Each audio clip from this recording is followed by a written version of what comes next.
Instituée depuis 2007, la Journée internationale de la contraception est une occasion pour sensibiliser sur le bienfait de la planification familiale, un moteur de développement d'un pays qui se veut émergent.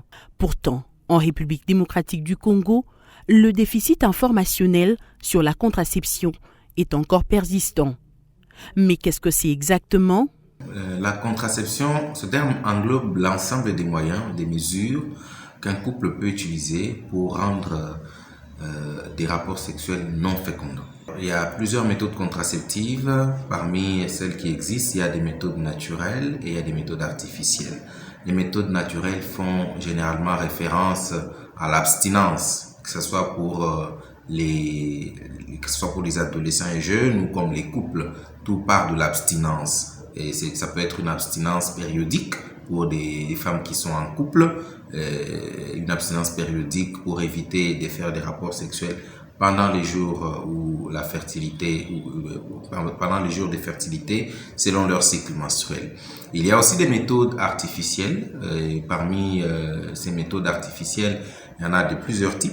Il y a des méthodes barrières, il y a des méthodes hormonales pour la plupart, dans la plupart des cas. Les méthodes barrières généralement font référence à des moyens qu'un couple peut utiliser pour empêcher que les spermes ne puissent entrer dans les tractus génital de la femme et ainsi éviter qu'il n'y ait une fécondation si c'est pendant la période de fertilité de la femme. Ce sont des méthodes barrières et parmi lesquelles nous citons les préservatifs masculins, les préservatifs féminins et puis les dispositifs intra-utérins, n'est-ce pas, qui ne sont pas hormonaux. Il y a aussi des méthodes hormonales.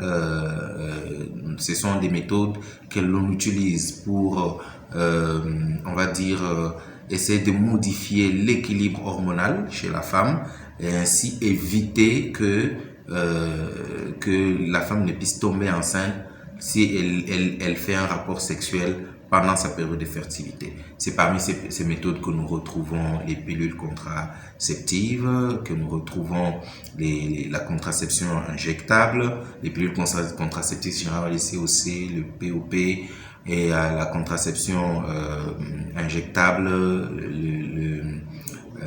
les Noristéra, le DMPA.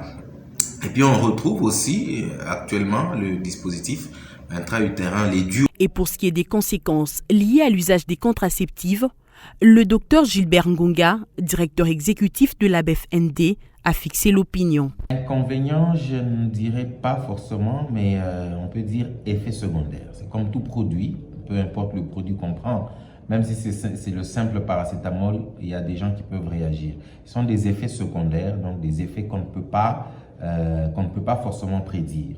Donc toutes les méthodes peuvent avoir des effets secondaires.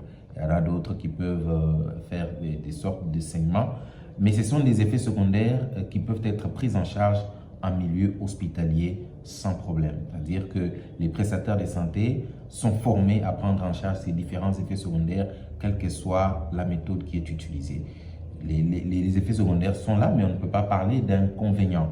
Voilà, les effets secondaires sont là, mais on ne peut pas parler d'inconvénients. Les méthodes naturelles, voilà, elles ne sont pas mauvaises, mais ce n'est pas toujours évident que l'organisme puisse l'organisme de la femme puisse rester le même.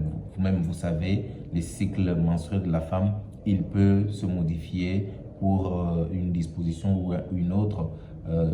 Il peut se modifier d'un mois à un autre et ce n'est pas toujours fixe. Ce sont juste des probabilités. Décidément, l'Association pour le bien-être familial et naissance désirée est visiblement engagée pour poursuivre ce combat de longue haleine. Nous continuons. C'est vrai que l'ABFND, comme on l'a toujours dit, c'est une organisation pionnière en matière de planification familiale dans le pays. Ça fait 50 ans, ça va faire 50 ans d'ici 2023 que nous travaillons en matière de planification familiale et de naissance désirable. Nous continuons la lutte aujourd'hui pour assurer au moins que les femmes de la RDC peuvent avoir accès à une contraception. Parce qu'en réalité, aujourd'hui, il y a plus de 28% des femmes qui ont des besoins non satisfaits en planification familiale à travers le pays. Et nous battons aux côtés des différents autres partenaires pour nous assurer que tous les besoins en planification familiale sont prises en compte et que chaque femme qui a besoin d'une méthode contraceptive peut avoir accès à cela. C'est ainsi que nous continuons, n'est-ce pas, à ce combat à travers notamment le plaidoyer. Nous faisons un plaidoyer tant au niveau institutionnel qu'au niveau communautaire pour s'assurer qu'au niveau institutionnel, les institutions prennent en compte les besoins en matière de planification familiale et que ces besoins sont exactement exécutés, n'est-ce pas, dans les budgets de l'État, par exemple, et au niveau, n'est-ce pas, communautaire, s'assurer que les différents leaders communautaires comprennent l'importance de la planification familiale et peuvent être des ambassadeurs de la planification familiale. Nous continuons aussi avec l'offre de services à travers le pays. Nous avons nous-mêmes déjà des cliniques, n'est-ce pas, 6 cliniques à travers le pays, et puis plus de 300 cliniques partenaires avec lesquelles nous travaillons pour nous assurer que les femmes peuvent avoir accès à la contraception. Et ce que nous faisons généralement, c'est un renforcement de capacité des différents prestataires, s'assurer qu'ils ont tous les outils nécessaires pour pouvoir offrir la planification, les soins en matière de planification familiale